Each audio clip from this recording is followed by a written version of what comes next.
Social में लिखे कि वंचित वर्गों में पहली बार अधिकार की भावना पैदा हो गई है। भाई, दलित समाज जो आज से 100 साल पहले तक लगभग अति वंचित समाज था, अभी भी अति वंचित है, लेकिन मैं कुछ और कहना चाह रहा हूं। उस समाज में सबसे पहले ज्योतिबा फुले, सावित्रीबाई फुले ऐसे नेता कुछ हुए जो बहुत एग्रेसिव नहीं थे। 20th सेंचुरी की शुरुआत में तमिलनाडु की तरफ कुछ एग्रेशन दिखना शुरू होता है और महाराष्ट्र में अंबेडकर आ गए। तो एग्रेसिव पॉलिटिक्स, लेकिन अंबेडकर की सारी पॉलिटिक्स संविधान के दायरे में है। वो संविधान का उल्लंघन करने की बात नहीं करते हैं, संविधान के दायरे में है और संविधान ही लिखने के मूड में है। लिखा भी है, शानदार लिखा है। उसके बाद बाबू जगजीवन राम बने फेस भारत के दलितों का, जो कांग्रेस के नेता थे, हर मंत्रिमंडल में रहे, लेकिन जो एकदम इस भाव में थे कि बस एक दलित व्यक्ति नेता है ना, केंद्र में मंत्री है ना, बस काफी है, इतना काफी है। शांत, एकदम नरम दल। इसके जवाब में काशीराम बीएसपी लेकर आए।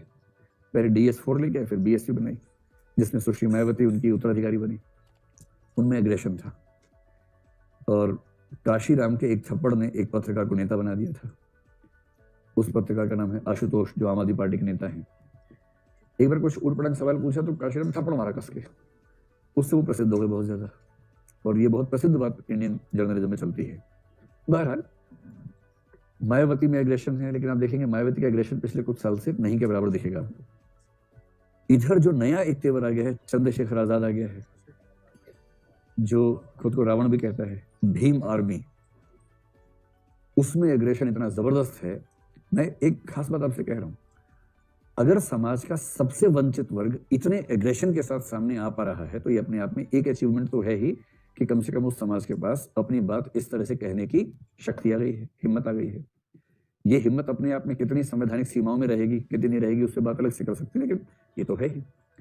और जिस समाज में वंचित वर्गों में इस तरह के तेवर हों, उस समाज में कोई सिविल सर्वेंट अगर किसी सामाजिक समूह के साथ ठीक बर्ताव नहीं करेगा तो वो सिविल सर्वेंट ठीक से चल पाएगा? ये चलना मुश्किल हो जाएगा, उसके लिए चलना मुश्किल हो जाएगा।